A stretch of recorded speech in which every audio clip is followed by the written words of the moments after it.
جه في دماغك قبل كده اروح احقن سكين بوستر كده يديني نضاره وبتاع، وهي حقنه وخلصنا؟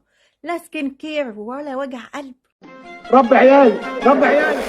شوف الدكتور منى هشام بتقول ايه. انا جايه اسير الجدل واقول لك ما تعمليش سكين بوستر. كميه الامهات اللي بيجوا العياده دلوقتي اللي هم ميدل ايج من 30 ل 40 سنه، اللي هم مطحونين ومش لاقيين وقت يغسلوا وشهم، داخلين العياده سلام عليكم بتبيعوا سكين بوستر، احقني لي حقنه. طب يا ست الكل تعالي نتكلم بس مع بعض نشوف انت بتعملي ايه في حياتك. بتغسلي وشك بغسول ايه؟ لا والله ما فيش غسول. طيب بترطبي وشك؟ لا والله ما فيش وقت ارطب. طيب يا ست الناس بتحطي ريتينول؟ لا والله يعني ايه ريتينول. طب بتشربي ميه كفايه؟ لا انا مش لاقيه وقت اسرح شعري، هشرب ميه ايه اللي بتتكلمي عليه؟ فهي متخيله ان الخلاص والحل هو السكين بوستر بس. نبدا كده بروتين وبعد كده تعالوا. لما بقول لهم سوري طب تعالي بس نعمل روتين بسيط، بتزعل، تتخيل ان انا يعني ايه محوشه لنفسي، مش عايزه اديهولها عشان مكمره لنفسي. ما تزعلوش، الكلام ده بما يرضي الله. قولا واحدا كل الدكاتره المحترمين اجمعوا عليه جوده الجلد، جوده بشرتك. الجلد ده جودته عامله ازاي، وده بيتوقف على روتين بشرتك حتى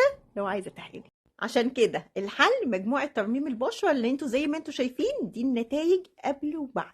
تعمل ترميم للجلد وتحسين من جوده الجلد. اسالي على العرض بسرعه.